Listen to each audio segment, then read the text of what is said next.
ഹരി ഓം ഹരി ഓം ഹരി ഓം ഹരി ഓം ഹരി ഓം ഹരി ഓം ഹരി ഓം ഹരി ഓം ഹരി ഓം ഹരി ഓം ഹരി ഓം ഹരി ഓം.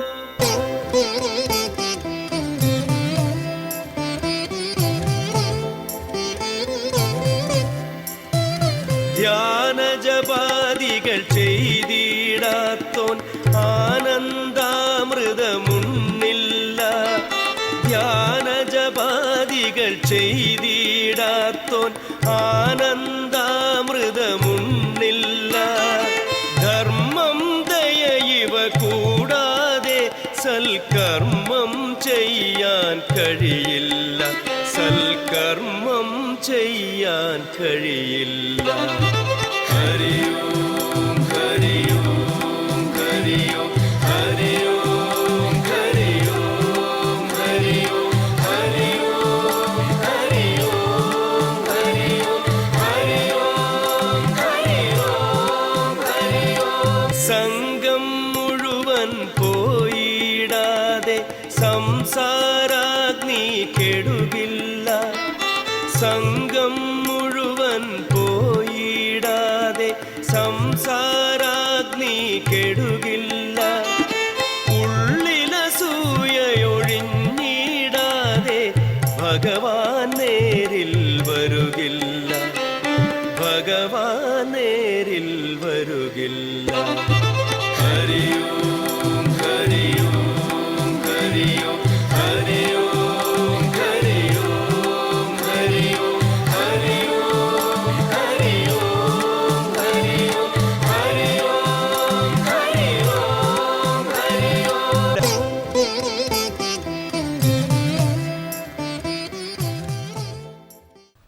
പൊതുവെ നമ്മളെല്ലാം ജനിച്ചു വളർന്നു വരുമ്പോൾ കണ്ണുകളെ കൊണ്ട് കാണുന്നൊരു ലോകം നമ്മൾ ചുറ്റുപാടിലേക്ക് നോക്കുമ്പോൾ നമ്മളെ പലപ്പോഴും ചിന്തിപ്പിക്കുന്ന ഒരു കാര്യമാണ് താരതമ്യം ചെയ്യുക എന്നുള്ളത്. ഇപ്പം നമ്മൾ പ്രകൃതിയിലേക്ക് നോക്കുമ്പോൾ, ചുറ്റുപാടിലേക്ക് നോക്കുമ്പോൾ നമ്മളെക്കാളും അറിവും കഴിവും സൗന്ദര്യവും സമ്പത്തും കുലമഹിമയും ഇതൊക്കെ ഉള്ളവരെയൊക്കെ കാണുമ്പോൾ നമുക്ക് തോന്നും പ്രകൃതിയിൽ ഉള്ളവനുമുണ്ട് ഇല്ലാത്തവനുമുണ്ട്. അപ്പോഴൊക്കെ ചിലപ്പോഴൊക്കെ നമുക്ക് ഉള്ളത് കാണുമ്പോൾ നമ്മളിൽ മറ്റുള്ളവരിൽ ഇല്ലാത്ത നമുക്കുണ്ട് എന്ന് തോന്നുമ്പോൾ നമുക്കൊരു അഭിമാനം വരും, നമുക്കൊരു അഹങ്കാരം വരും, എനിക്കുണ്ട് എന്നുള്ളൊരു അഭിമാനം. ഇല്ലാത്തത് കാണുമ്പോൾ നമുക്കൊരു വിഷമവും വരും. നമ്മളെ തന്നെ ഒന്ന് താഴോട്ട് കൊണ്ടുപോകും. പ്രകൃതിയിൽ അങ്ങനെയാണ്, എവിടെ നോക്കിയാലും നമുക്കത് കാണാൻ സാധിക്കും. അങ്ങനെ നമ്മൾ ജീവിക്കുമ്പോണ്ടല്ലോ നമ്മൾ ക്രമേണ ക്രമേണ ക്രമേണ നമ്മുടെ ഉള്ളിൽ അക്യുമുലേറ്റ് ചെയ്യുക, നമ്മൾ കൂട്ടിവെക്കുന്ന ഒരു സാധനമാണ് രണ്ട് കാര്യങ്ങൾ കൂട്ടിവെക്കും. ചിലതൊക്കെ എനിക്ക് ഉണ്ട് എന്നൊരു അഭിമാനവും ചിലതൊക്കെ എനിക്ക് ഇല്ല എന്നുള്ളൊരു കുറ്റബോധവും വിഷമവും നമ്മൾ കൊണ്ടു നടക്കും. അത് മരിക്കുന്നത് വരെ ചിലരുടെ കൂടെ ഉണ്ടായിരിക്കുന്നത്. ഇവിടെയാണ് പലപ്പോഴും നമ്മൾ നമ്മുടെ ജീവിതത്തെ മനസ്സിലാക്കാതെ ഈ പോകുന്നത് പറയാണ്. പലപ്പോഴും നമുക്ക് ജീവിതത്തിൽ കണക്കുകൂട്ടലുകളൊക്കെ തെറ്റുന്നത് നമ്മളുണ്ടല്ലോ. നമ്മളിങ്ങനെ ജീവിക്കുന്ന സമയത്ത് നമ്മളെ ആരാണ് ശരിക്കും മനസ്സിലാക്കുന്നത് എന്ന് നമ്മൾ തിരിച്ചറിയുന്നില്ല. നമ്മൾ പ്രതീക്ഷിക്കുന്നത് മറ്റുള്ളവർ നമ്മളെ മനസ്സിലാക്കണം എന്നാണ്. നമ്മുടെ ദൗർബല്യങ്ങളെ മറ്റുള്ളവർക്കൊരിക്കലും മനസ്സിലാക്കാൻ സാധ്യമല്ല. നിങ്ങളുടെ ദുഃഖം മറ്റൊരാൾക്ക് ഇതുവരെ മനസ്സിലാക്കാൻ, നിങ്ങളുടെ കൂടെ ജീവിക്കുന്നവർക്ക് നിങ്ങളുടെ ദുഃഖം മനസ്സിലാക്കാൻ പറ്റിയിട്ടുണ്ടോ? നിങ്ങളുടെ കൂടെ ജീവിക്കുന്നവർക്ക് നിങ്ങളുടെ വിഷമങ്ങൾ മനസ്സിലാക്കാൻ പറ്റിയിട്ടുണ്ടോ? എന്താ ഉത്തരമില്ല നിങ്ങൾക്ക്? അതേപോലെ മനസ്സിലാക്കാൻ പറ്റിയിട്ടുണ്ടോ? ഒരാൾക്കും മറ്റൊരാളുടെ വിഷമവും ഒരാൾക്കും മറ്റൊരാളുടെ സന്തോഷവും പരിപൂർണമായി ഇന്നേ വരെ മനസ്സിലാക്കാൻ സാധിച്ചിട്ടില്ല. അപ്പം നമുക്ക് നമ്മളെ മറ്റൊരാൾക്ക് മനസ്സിലാക്കാൻ പറ്റിയിട്ടില്ല എന്ന് തോന്നുമ്പോൾ നമുക്ക് ജീവിതത്തോട് മടുപ്പും വെറുപ്പും മറ്റൊരാളോട് വിദ്വേഷമൊക്കെ വരാൻ തുടങ്ങി. അവിടെയാണ് ഭാഗവതം പോലുള്ള സത്സംഗങ്ങളിലൂടെ നമ്മൾ തിരിച്ചറിയേണ്ടത്, നമ്മളെ മനസ്സിലാക്കാൻ ആർക്ക് മാത്രമേ സാധിക്കുള്ളൂ? നമുക്ക് തന്നെ മനസ്സിലാക്കാൻ പറ്റുള്ളൂ. നമുക്ക് മനസ്സിലാക്കാൻ പറ്റുക എന്ന് പറഞ്ഞു കഴിഞ്ഞാൽ അർത്ഥം നമ്മുടെ മനസ്സിനെ മനസ്സിലാക്കാൻ നമ്മുടെ ബുദ്ധിക്ക് വളരെയധികം കഴിവ് തന്നിട്ടുണ്ട് ഈശ്വരൻ. അതിനെയാണ് വിവേക ബുദ്ധി പറയുക. ഈ ബുദ്ധിക്ക് നമ്മളെ മനസ്സിലാക്കാനുള്ള കഴിവുണ്ട്. അപ്പം എന്താ നമ്മൾ മനസ്സിലാക്കേണ്ടത്? മനസ്സിലാക്കേണ്ടതിൽ വച്ച് വലിയൊരു പാഠമാണ് നമ്മളെപ്പോലെ, നമ്മുടെ മനസ്സിനെ പോലെ ഈ ലോകത്തിൽ മറ്റൊരു മനസ്സില്ലേ. പ്രപഞ്ചം എന്ന് പറഞ്ഞാൽ, പ്രകൃതി എന്ന് പറഞ്ഞാൽ വൈവിധ്യമാണ്, ഡിഫറൻസാണ്. ഇവിടെ ഒന്നിനെ പോലെ മറ്റൊന്നില്ല. ഇതുവരെ കണ്ടെത്താൻ സാധിച്ചില്ല ശാസ്ത്രജ്ഞന്മാർക്ക്. നിങ്ങളെപ്പോലെ 7 പേരുണ്ടാവും എന്നൊക്കെ പറയുന്നുണ്ടെങ്കിലും നിങ്ങളുടെ അതേ സ്വഭാവമുള്ള 7 പേരെ ഇന്നേ വരെ കണ്ടെത്താൻ, 7 പോട്ടെ ഒരാളെ തന്നെ കണ്ടെത്താൻ സാധിച്ചിട്ടില്ല. ഉണ്ടോ? അപ്പോൾ നമ്മളെപ്പോലെ നമുക്ക് വേറൊരാളെ കണ്ടെത്താൻ പറ്റിയിട്ടില്ലെങ്കിൽ, നമ്മളെപ്പോലെ വേറൊരാളില്ലെങ്കിൽ, പ്രകൃതിയുടെ സ്വഭാവം എന്ന് പറയുന്നത് വൈവിധ്യമാണെങ്കിൽ, ഞാൻ മറ്റൊരാളിൽ നിന്ന് എന്നെ മനസ്സിലാക്കണം എന്നൊരിക്കലും നമ്മൾ പ്രതീക്ഷിക്കരുത്. അപ്പോഴാണ് നമ്മൾ ദുർബലരാവുന്നത്. അപ്പം എന്ത് വേണം? നാം മറ്റുള്ളവരിൽ നിന്ന് നമ്മളെ മനസ്സിലാക്കണം എന്ന് പ്രതീക്ഷിക്കുന്നതിന് പകരം നമ്മുടെ കഴിവുകളെ കണ്ടെത്തി അതിനെ നമ്മൾ ഉയർത്താൻ ശ്രമിക്കണം. അപ്പം എന്താ നമുക്കുള്ള കഴിവുകൾ?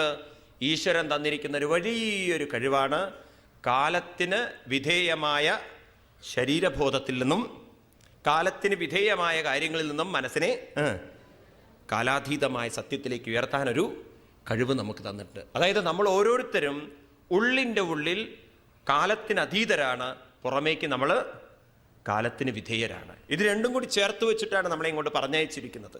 ഒരു ചോക്ലേറ്റ് പോലെയാണ് പറഞ്ഞയച്ചിരിക്കുന്നത്. അതിൻ്റെ ഒരു പുറം കവറുണ്ട്, അതിനുള്ളിൽ ഒരു സ്വീറ്റ്നെസ് ഉണ്ട്. ആ പുറം കവർ നമ്മൾ കളഞ്ഞ്, അല്ലെങ്കിൽ ആ പുറം കവറിൽ നിന്നുകൊണ്ട് നമ്മുടെ ശ്രദ്ധ എതിലേക്ക് കൊണ്ടുവരണം, ഉള്ളിലിരിക്കുന്ന സ്വീറ്റ്സിലേക്ക് കൊണ്ടുവരാൻ നമുക്ക് സാധിച്ചാൽ, ഉപനിഷത്ത് പറയും തേന തെക്തേന ഭുഞ്ചീത നാഗൃതക്കസ്യ സിദ്ധനം, തേന തെക്തേന ഭുഞ്ചീത. അതിനെ ത്യജിച്ചുകൊണ്ട് ഉള്ളിലുള്ളതിനെ ഭുജിച്ചാൽ നമ്മുടെ ജീവിതത്തെ നമുക്ക് പരിവർത്തനം ചെയ്യാൻ പറ്റില്ലേ? സാധിക്കില്ലേ? സാധിക്കണം. അതിനു വേണ്ടിയിട്ടാണ് നമ്മൾ ഭാഗവതമൊക്കെ ശരിക്കും മനസ്സിലാക്കേണ്ടത്. നമ്മളിൽ അനന്തമായ കഴിവുകൾ വെച്ചിട്ടാണ് നമ്മളെ ഓരോരുത്തരെയും ഇങ്ങോട്ട് പറഞ്ഞയച്ചിരിക്കുന്നത്. മനുഷ്യൻ്റെ ഏറ്റവും വലിയ കഴിവെന്താണെന്ന് വെച്ചാൽ ഈശ്വരനോളം അവൻ്റെ മനസ്സിനെ അവന് ഉയർത്താനുള്ള കഴിവുണ്ട്. കാലാതീതനായിരിക്കുന്ന ഭഗവാനിലേക്ക് മനസ്സിനെ സൂക്ഷ്മമായി ഉയർത്താനുള്ള കഴിവുള്ള ഒരേ ഒരു ജീവി ആര് മാത്രമാണ്? മനുഷ്യൻ മാത്രമാണ്. അപ്പം നമ്മളെ നോക്കിക്കൊണ്ട് ഭാഗവതം പറയാണ്, നോക്കൂ, നിങ്ങളിൽ അനന്തമായ കഴിവ് വെച്ചുകൊണ്ടാണ് ഞാൻ ഇങ്ങോട്ട് പറഞ്ഞയക്കുന്നത്. അതുകൊണ്ട് ഒരാദരണീയമായ, സ്നേഹം നിറഞ്ഞിരിക്കുന്ന, ബഹുമാനം നിറഞ്ഞിരിക്കുന്ന ഉത്കൃഷ്ടമായൊരു ജീവിതം നിങ്ങൾക്ക് നേടിയെടുക്കണമെങ്കിൽ ഈ കഴിവുകളെ നിങ്ങൾ പ്രയോജനപ്പെടുത്തിക്കൊള്ളണം. അത് നിങ്ങൾ പ്രയോജനപ്പെടുത്തിയിട്ടില്ലെങ്കിലോ നിങ്ങൾക്ക് തന്നെ ഒരു ഭാരമായി നിങ്ങൾ തന്നെ നശിക്കും. രത്നാകരൻ എന്ന് പറയുന്നൊരു കള്ളൻ, അയാളുടെ ഉള്ളിൽ ഉറങ്ങിക്കിടക്കുന്ന ഒരു ആത്മീയ ശക്തിയെ സപ്തർഷികളിലൂടെ ഉയർത്തിയെടുത്തില്ലായിരുന്നുവെങ്കിൽ അയാൾ ആദരണീയനായി തീരുമായിരുന്നോ? അപ്പം അയാളെ ആദരണീയമാക്കിയത് പുറമേ നിന്നുള്ള ഒന്നും അല്ലല്ലോ, അയാളുടെ ഉള്ളിൽ തന്നെ ഉറങ്ങിക്കിടന്നിരുന്ന ആത്മീയ ശക്തിയെ അയാൾ ഉണർത്തി ഉയർത്തി. നമുക്ക് ഓരോരുത്തർക്കും ഈ കഴിവുണ്ട്, മറക്കരുതെന്ന് പറയാണ്. രണ്ടാമത്തെ കാര്യം, അങ്ങനെ നമ്മൾ ജീവിതത്തിലൂടെ കടന്നു പോകുമ്പോൾ കാലം നമുക്ക് പല പല വേദനാത്മകമായ ചെത്തലുകൾ നമുക്ക് തരും. ആ ചെത്തലുകൾ തരുമ്പോഴും നമ്മളെ കൂടുതൽ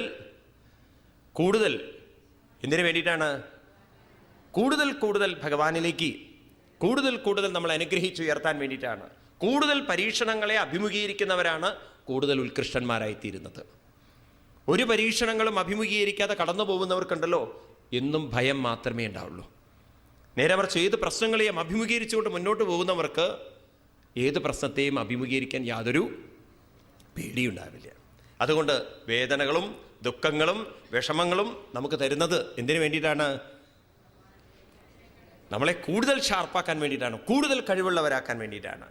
ഇനി മൂന്നാമത്തത് നമ്മൾ ഓർമ്മിപ്പിക്കുകയാണ്, അങ്ങനെ നിങ്ങൾ കേമന്മാരാന്ന് പറഞ്ഞ് നടക്കണ്ട. ഇടയ്ക്ക് എന്തെങ്കിലുമൊക്കെ കുരുത്തക്കേട് നിങ്ങൾ ചെയ്യും, എന്തെങ്കിലും തെറ്റുകൾ നിങ്ങൾ ചെയ്യും, എന്തെങ്കിലും പാപങ്ങൾ നിങ്ങളുടെ കയ്യിൽ നിന്ന് സംഭവിക്കും, വാക്കുകൊണ്ടോ പ്രവൃത്തി കൊണ്ടോ എന്തെങ്കിലുമൊക്കെ സംഭവിക്കും. പക്ഷെ കുറ്റബോധം കൊണ്ട് തളരരുത്. അതിനൊക്കെ മായ്ക്കാനുള്ള ഒരു റബ്ബർ നമ്മുടെ കൂടെയുണ്ട്. അതാണ് നമ്മളിലുള്ള വിവേകബുദ്ധി എന്ന് പറയുന്ന സാധനം. ആ വിവേക ബുദ്ധി കൊണ്ട് വേണം നമ്മൾ സകല പാപത്തിൽ നിന്നും മനസ്സിനെ ഉയർത്തിയെടുക്കാൻ. അതല്ലേ ഭഗവാൻ പറയുന്നത്, വിവേക ബുദ്ധി കൊണ്ട് നിന്റെ മനസ്സിനെ അർജുന സർവ്വ പാപത്തിൽ നിന്നും ഉയർത്തിയാലും. ഭഗവാന്റെ ഭാഷയിൽ പറഞ്ഞാൽ ജ്ഞാനാഗ്നിന, ജ്ഞാനമാകുന്ന അഗ്നി കൊണ്ട് അർജുന നീ കർമ്മ സംസ്കാരങ്ങളെ മുഴുവൻ കത്തിച്ചാമ്പലാക്കിയും. അഭിപാപേഭ്യ പാപകൃത്തമ സർവം ജ്ഞാനപ്ലവേനൈവ വൃജനം സന്തരിഷ്യസി. നീ ജ്ഞാനപ്ലവത്തിലൂടെ ജ്ഞാനമാകുന്ന തോണിയിലിരുന്നാൽ, വിവേകമാകുന്ന തോണിയിലിരുന്നു കൊണ്ട് എല്ലാ പാപത്തിൽ നിന്നും മനസ്സിനെ ഉയർത്തും. അപ്പം മിസ്റ്റേക്കുകൾ സംഭവിച്ചാലും അതിലൊന്നും നമ്മൾ തളർന്നിരിക്കരുത്. അതിനെയൊക്കെ കറക്റ്റ് ചെയ്യാനുള്ള കഴിവും ആർക്കുണ്ട്? നമ്മളിലുണ്ട്. അതിനുവേണ്ടി എങ്ങോട്ടും ഓടേണ്ട ആവശ്യമില്ല. എവ്രിതിങ് ഈസ് ദെയർ, നിങ്ങളിൽ തന്നെ ഉണ്ട് പറയാണ്. നാലാമത്തതാണ് ഏറ്റവും പ്രധാനപ്പെട്ട കാര്യം. എന്താ പറഞ്ഞിരിക്കുന്നത്? നമ്മുടെ എല്ലാ കഴിവും ശക്തിയും അറിവും ഉറങ്ങിക്കിടക്കുന്നത് അത് പുറത്തല്ല ഇരിക്കുന്നത്, അത് നമ്മുടെ ഓരോരുത്തരുടെയും ഉള്ളിൽ തന്നെയാണ്. നമ്മളിൽ നിറഞ്ഞിരിക്കുന്നൊരു ആത്മീയ ചൈതന്യമുള്ളത് കൊണ്ടാണ് മനസ്സിനും ബുദ്ധിക്കും അറിവും കഴിവും എല്ലാം ഉണ്ടാക്കിയെടുക്കാൻ സാധിക്കുന്നത്. ആ തേജസ് നമ്മളിൽ നിന്ന് നഷ്ടപ്പെട്ട് കഴിഞ്ഞാൽ പിന്നെ ആൽബർട്ട് ഐൻസ്റ്റീൻ ആയാലും ശരി, ന്യൂട്ടൻ ആയാലും ശരി, ഗലീലിയോ ആയാലും ശരി, ഏത് സിനിമാ നടനായാലും ശരി, ഏത് മിസ് വേൾഡ് ആയാലും ശരി, പിന്നെ വെറും ശവങ്ങൾ മാത്രമാണ്. അവരുടെ കഴിവോ വല്ലതും പുറത്തേക്ക് വരുമോ? അപ്പോൾ ഈ അറിവും കഴിവൊക്കെ കൊണ്ടുവരാൻ നമുക്ക് സാധിക്കുന്നത് ഉള്ളിൽ നിറഞ്ഞിരിക്കുന്നൊരു ഭഗവത് ചൈതന്യമുള്ളത് കൊണ്ടാണ്. അതുകൊണ്ട് നമ്മൾ നോക്കേണ്ടത് എങ്ങോട്ടാണ്? പുറമേക്ക് നോക്കരുത്. ഈ പുറമേയുള്ള ഭാഗം എന്ന് പറയുന്നത് അതിൻ്റെ സൗന്ദര്യത്തിൽ നമ്മൾ നോക്കിക്കഴിഞ്ഞു കഴിഞ്ഞാൽ നാളെ ഈ തോലുകൾ പോകണം, നാളെ ഈ മാംസം ചുരുങ്ങണം, പക്ഷേ ഉള്ളിലുള്ളത് ഒരിക്കലും നശിച്ചു പോവില്ല എന്ന് മനസ്സിലാക്കിക്കൊണ്ട് നമ്മുടെ ശ്രദ്ധയെ പുറമേ നിന്നുള്ള വസ്തുവിൽ നിന്ന്, പുറമേ നിന്നുള്ള ശരീരബോധത്തിൽ നിന്നും എതിലേക്ക് കൊണ്ടുവരണം, ഉള്ളിലേക്ക് കൊണ്ടുവരണം. എത്ര മനോഹരമാണ് നോക്കൂ. അഞ്ചാമത്തതാണ്, നാം നല്ല കർമ്മങ്ങൾ ചെയ്തു വെച്ചു പോയാൽ, നല്ല കാര്യങ്ങൾ ചെയ്തു വെച്ചു പോയാൽ നാളെ നാം പോയാലും നമ്മളെ ഓർക്കും എന്ന് മാത്രമല്ല സമൂഹത്തിന് പോവാനൊരു വഴിയുണ്ടായിരിക്കും. നല്ലൊരു വഴി കാണിച്ചുകൊണ്ട് നമുക്ക് ഇവിടുന്ന് പോകാൻ സാധിക്കും. അതിന് നമ്മളൊക്കെ പരിശ്രമിച്ചു കഴിഞ്ഞാൽ നമ്മുടെ വ്യക്തിത്വം നമുക്കും ഉയർത്താൻ സാധിക്കും, സമൂഹത്തിന് വേണ്ടി വല്ലതും ചെയ്യാൻ നമുക്ക് സാധിക്കും. അങ്ങനെയുള്ളൊരു വ്യക്തിത്വമായി നമ്മുടെ ഋഷീശ്വരന്മാർ കടന്നുപോയത് കൊണ്ടാണ് നമ്മളിന്നിവിടെ ഇരിക്കുന്നത്, അല്ലേ? അല്ലെങ്കിൽ നമ്മളിന്നിവിടെ ഇരിക്കില്ലല്ലോ ഈ രൂപത്തിൽ. അപ്രകാരമുള്ളൊരു വ്യക്തിത്വമായി തീരാൻ സാധിക്കലാണ് ഭാഗവതത്തിൻ്റെ പ്രയോജനം. അപ്പം അതുകൊണ്ട് നമ്മൾ സൃഷ്ടിയിൽ നിന്നും പഠിക്കേണ്ട വലിയൊരു പാഠം, നമ്മളെപ്പോലെ മറ്റൊരാൾ ഈ ഭൂമിയിൽ ഇല്ല. അതുകൊണ്ട് നമ്മൾ വെറുതെ നമ്മളെ മറ്റുള്ളവരുമായി താരതമ്യം ചെയ്ത് കമ്പയർ ചെയ്തിട്ട് നമ്മളെ താഴ്ത്തുകയും വേണ്ട, നമ്മളെ ഉയർത്തുകയും വേണ്ട. മനസ്സിലായില്ലേ? നമ്മുടെ ഒരുവിധം പ്രശ്നങ്ങളൊക്കെ അതിൽ നിന്ന് തീർന്നു. നമ്മൾ ഈ പ്രശ്നങ്ങളൊക്കെ ഉണ്ടാക്കുന്നത് ഇങ്ങനെയാണ്. അടുത്ത വീട്ടിൽ നടക്കുന്ന കാര്യം, അടുത്ത മറ്റുള്ളൊരാളുടെ കാര്യം നോക്കിയിട്ട് തനിക്കതില്ലല്ലോ നോക്കിയിട്ട് അത് കണ്ടെത്താൻ നോക്കും. അതല്ല കണ്ടെത്താൻ നോക്കേണ്ടത്, തനിക്ക് എന്താ ഉള്ളത് അതിനെ കണ്ടെത്താൻ നോക്കൂ. ഭഗവാന്റെ നാമം ജപിക്കാനുള്ള കഴിവ് നമുക്കില്ലേ? ഇല്ലേ? കാര്യങ്ങൾ വായിച്ചു മനസ്സിലാക്കാനുള്ള കഴിവില്ലേ? ഉണ്ടോ ഇല്ലയോ? അതൊക്കെ നമ്മൾ പരിശ്രമിച്ചു കഴിഞ്ഞാൽ തന്നെ നമ്മൾ എത്ര ഉയർത്താൻ സാധിക്കും. അതിന് പകരം മറ്റൊരാൾക്ക് സൗന്ദര്യമുണ്ട്, ഞാനും ഇരുന്നിട്ട് ബ്രഷ് ചെയ്യേണ്ട ആവശ്യമില്ല.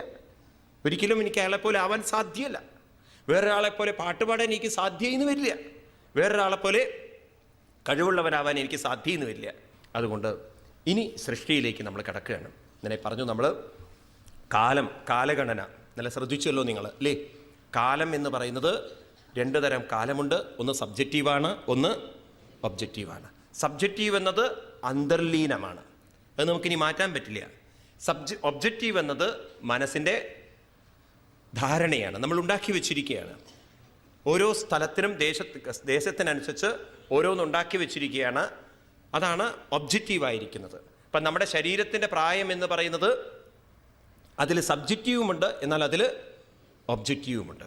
അപ്രകാരം ഈ കാലത്തെ നിരൂപിച്ചുകൊണ്ട് പിന്നെ പറഞ്ഞു, ഈ സൃഷ്ടിയെ നമ്മളൊന്നുകൂടി സൂക്ഷ്മമായി അവലോകനം ചെയ്യുകയാണെങ്കിൽ, ഞാൻ ഇന്നലെ സമയത്തെക്കുറിച്ച് പറഞ്ഞത് വേറൊരു ദൃഷ്ടാന്തത്തോടുകൂടി നമുക്ക് നോക്കാം. നമ്മൾ ഇന്നത്തെ മോഡേൺ ഫിസിക്സിൻ്റെ തലത്തിലൂടി നോക്കാം. അപ്പോൾ നിങ്ങൾക്ക് കൂടുതൽ മനസ്സിലാവും.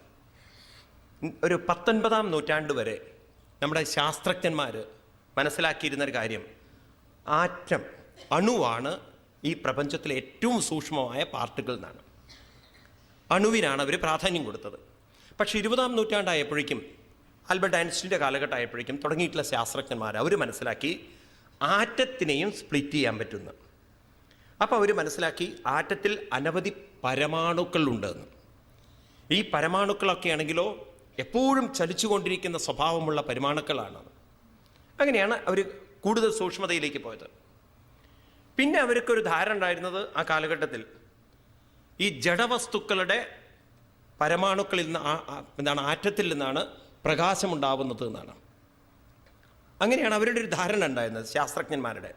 പിന്നീട് അവർക്ക് മനസ്സിലായത് ഈ പ്രകാശത്തിലും എന്തുണ്ട്, പരമാണുക്കളുണ്ട് എന്ന്. പ്രകാശത്തിലും പരമാണുക്കളുണ്ട് എന്ന് പിന്നീടാണ് അവർക്ക് മനസ്സിലായത്. എന്ന് മാത്രമല്ല, ഈ പരമാണുക്കളെല്ലാം, പരമാണു എന്ന് പറഞ്ഞാൽ അതിസൂക്ഷ്മമായ പാർട്ടിക്കിൾ, അത് കൂട്ടം കൂട്ടമായി സംഘമായി ഒരു പ്രത്യേക വേഗതയിൽ ചലിച്ചുകൊണ്ടിരിക്കുന്നു എന്ന് അവർക്ക് മനസ്സിലായി.